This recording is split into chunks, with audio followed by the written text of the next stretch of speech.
What's up, gentlemen? Welcome to Week 3 awards and recap, Week 4 preview, and updated rankings because we have a new number one team in our league.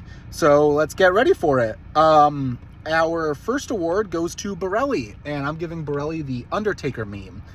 Borelli, I ranked you last week as the 10th best team, which in a 10-man league is actually the worst team in the league, and you were going up against Drost. You were pleading Sunday morning for Drost to sit some of his players or one of his players, and yet you still came out of the gate swinging and beat Drost. So I'm going to give you the Undertaker meme. Just when we thought you were dead, now you have a stud and Devon Achane on your bench, and you came alive. Another meme award is going to go to Zach. And Zach's award is, sir, he won 14 games last year, but hasn't won a game yet this year, and we're almost a month into the season. This must be his personal 9/11. If you guys know the meme I'm talking about, it's George W. Bush with Secret Service whispering in his ear. For Dan, I'm giving the Juggernaut Award because you are 3-0 and busting in your opponents.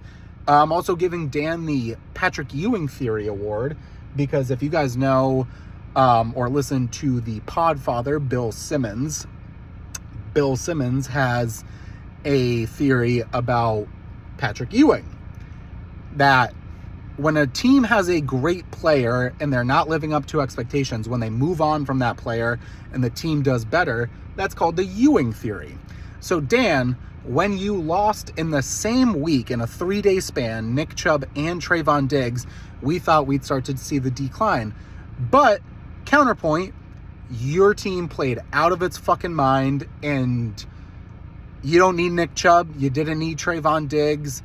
Your team just looked the best it's looked all season without your two best players at 193 points. Dan, way to go. For Mike, you're 3-0, but I'm going to give you the award of a broken clock is still right twice a day. I still don't think your team's that good. I think you had a very bad draft, and yes, you may be 3-0, but you beat Jake and I, and neither Jake and I are doing too hot this year. We're both combined 2-4. So, Mike, you're beating bad opponents, so I'm giving you the broken clock is still right twice a day because you're not going to repeat, and you'll probably even miss playoffs. Jake, I'm going to give you, oh, wow, that must hurt award because it must suck to lose to your biggest rival and your adversary, and it must just suck to lose to Mike. Now, for myself, I want to take you guys back to 2020. The year of COVID, the year the pandemic started. If you guys remember in 2020 in the National Football League, there's a young quarterback in Houston, Texas, who, through I believe month in, was defeated. They hadn't won a game. He was leading the league in passing. He actually ended up leading the league in passing by the end of the year in 2020.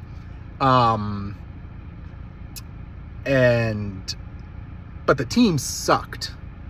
But he was still fun to root for because it's like, imagine if he was on a better, well-run organization, unlike the Houston Texans. Fast forward to last year, and there were some bad rumors coming out, and it was not fun to root for him anymore because he had committed some atrocities. I'm giving myself the Deshaun Watson Award for committing atrocities and making it hard to root for this team. I understand. I tried to validate the trade as soon as it happened Saturday. I tried to validate it Sunday to people that texted me on this side. I tried to validate it. Being a commissioner and friends of each and every one of you, I feel like in a 10-man league, there's probably 2 or 3 that were like, oh, you know, this commissioner made it to the championship twice. He's fun to root for. But after Saturday's, what I would call the Deshaun Watson atrocities that were made in fantasy, just like in real life, you know, it's just not great. But, you know, I know it's not easy to root for me right now. There's talks of relegation. There's talks of me and Borelli being out of the conference. My team still almost put up a fight, and, you know, it is, I guess, ironic is the word that who I acquired in the trade, Tank Dell, sat on my bench and would have given me a win other than the goose egg from Josh Reynolds.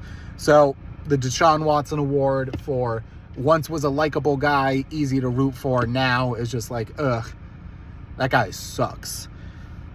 All right, look ahead to week 4. We have myself versus Dan. Dan is favored by 54%. Dan's going to win that game, and I'm going to fall to 1-3.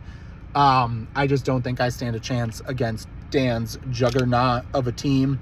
We have the Battle of Worcester, Mike versus Borelli. Borelli is favored by 55%. I'm going to give Borelli that win, and he's going to get back to 500 and hand Mike his first real L of the season, but he's had a lot of other L's this season. Mike. We have Jake versus Frankie. Frankie is favored by 52%. I'm going to give Frankie the win this week. I think once Jake gets Cooper Kupp back, that's when his team's really going to hit stride. But I give Frankie the win. I think it will be a close-knit game. We have Dupe versus Dross. Dross is favored at 51%, but there's something scrappy and, you know, just Jim Rat-like about Dupe's team. So I'm going to give Dupe the win. And then we have John versus Zach. Zach's favored by 53%, with John not having Saquon Barkley. I'm going to give Zach that win. All right, updated rankings. Coming in at 10, it's only fair and right if I put myself at 1 and 2. At 9, I have Mike at 3-0 for everything I listed during his section of the video. And I think the collapse will start coming soon for Mike. At 8, spoiler, we have Zach at 0-3. You know, yes, I have a win and Zach doesn't, so you may be asking, why don't you put Zach at 10? I think Zach's team, there's no way the Jets can just run it back with Zach Wilson and Trevor Siemian. So I do think once they get another quarterback, then Garrett Wilson and Breece Hall, their production will go up. So I have Zach at 8. At 7, I have Borelli at 1 and 2. Congrats on your win. At 6, I have Jake at 1 and 2. Middle of the pack for Jake. It's what we would call mid. At 5, I have John 1 and 2. Just a couple of unlucky bounces so far this year, John. 4, I have Frankie at 1 and 2. At 3, I have Dupe at 2 and 1. Yeah, Dupe's at 2 and 1. At number 2, I have Drost also at 2 and 1. And at number 1, who else but Daniel Deneen, who is sporting the best team in the league right now. Congrats to Dan. Yeah, so this is your week 3 recap and awards and your week 4 preview and look ahead. Make sure to hit the like and subscribe button. Thank you, boys.